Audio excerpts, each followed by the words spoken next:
Hello and welcome, Fat Man on a Mission, county number 121. On my march through all 254 counties, trying to do a 5K in every county in Texas.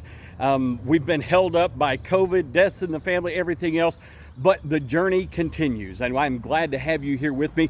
We're in Red River County today. That is what County 121 is Red River County. We're in the city of Clarksville. Now, Red River County has been home to a lot of political and public figures. There's been a couple of noted authors, award-winning authors from here.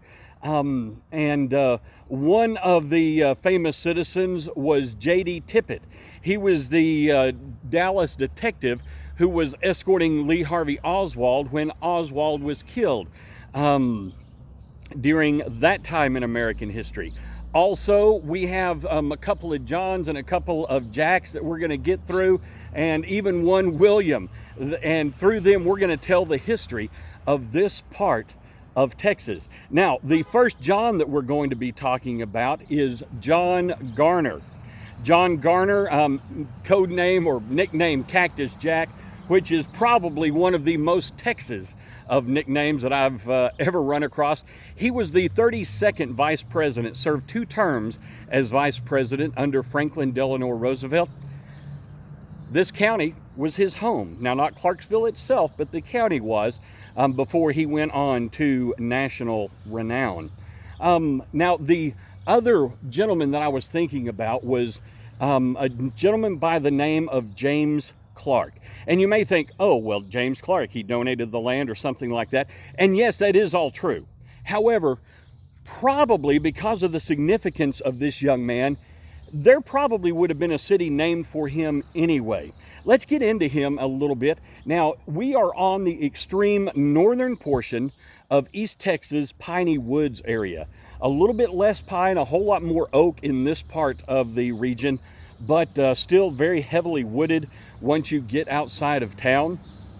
And James Clark was very interesting because, like most of the people, and I've had a chance to see this firsthand, having lived both in Tennessee and in Texas, there are a lot of similarities between folks from the Appalachian area of Tennessee and those here in East Texas.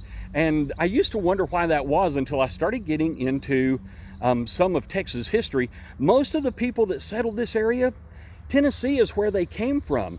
It was people like Davy Crockett, who was born or his family lived in Morristown, Tennessee, right in the heart of Appalachia. Well, he's the one who said, "You all can go to hell, I'm going to Texas." And he took a lot of people with him, came here, instrumental in Texas's fight for independence. But even before him, James Clark, his family was from Tennessee. They moved to roughly this region. Now, the interesting thing was, this part of Texas, all the way from here over to Texarkana and on up, that was actually not Texas back then. That was part of Arkansas territory. And between the Red and the Shiloh rivers, that whole area became very disputed during Texas history. But so at this time, he moved not to Texas, he moved to Arkansas, but lived in this region. Later on, he would be given a land grant, and he used part of that land grant to go ahead and plat out the city of Clarksville. But before that happened, it was interesting because he had become so well known as a businessman and a producer of salt and all of these things. He was very highly respected. The United States government, it was in, I believe, October of 1830, that they named him postmaster for that region of Arkansas.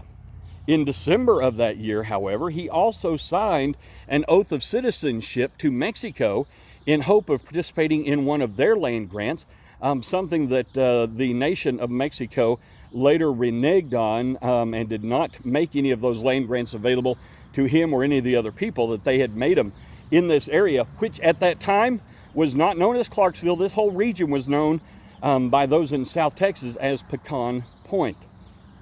Now, as John Clark came over to this area, or excuse me, James Clark came to this area and began to set up and establish. He became well known here as well.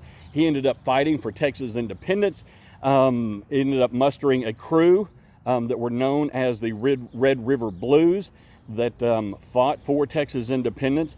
He was later given a grant of land in response to that and some other things that had transpired. About 5,000 acres all in all. Now, who are some of the other people that we can talk about? Well, we could talk about James McKenzie.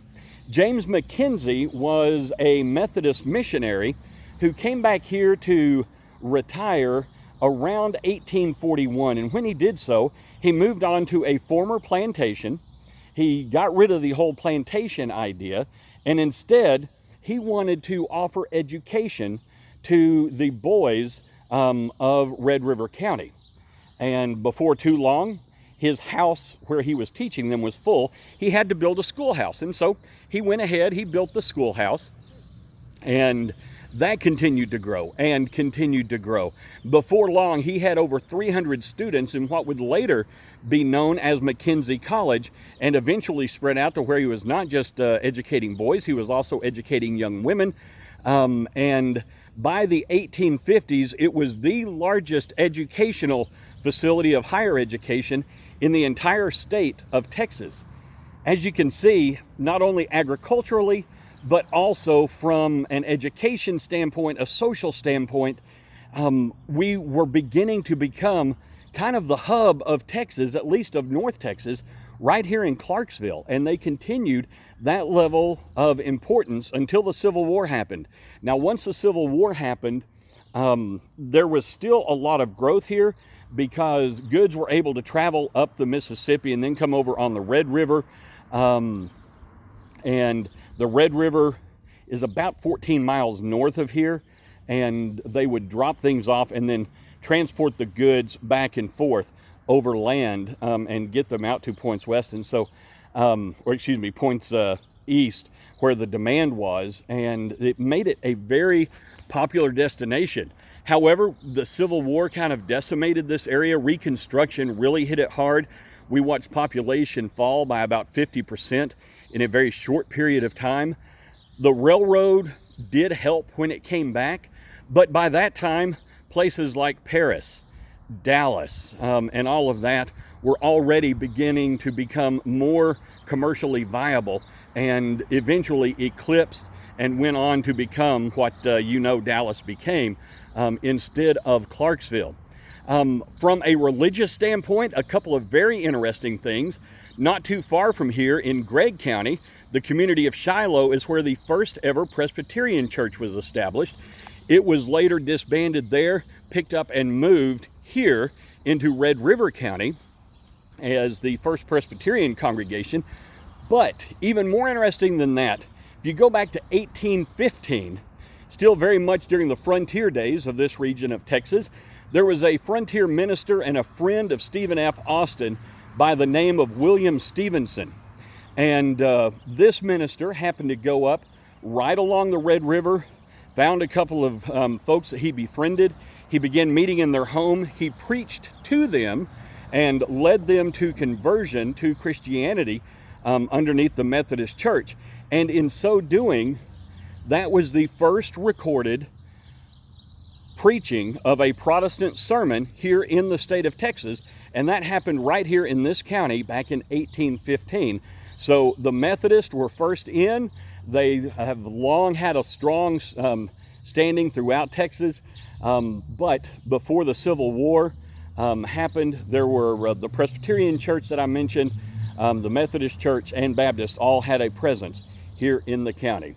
I have so much more of this place to see. I'm sure that I forgot people and items that I wanted to bring up, but just a fascinating town. We're here on a Saturday morning. It's very quiet here. Good place to come up and visit. A couple of bed and breakfast. There's a nice city park I'll be checking out a little bit later on. Again, you've got the Red River. Lots of activities for outdoor enthusiasts, wildlife seekers, wildflower seekers. Whatever your wish is, you can find it here. And I'm going to go look for it. 3.1 miles at a time, because, hey, that's how I do Texas. I look forward to seeing you on the road, and I'll see you later. I'm Fat Man on a Mission.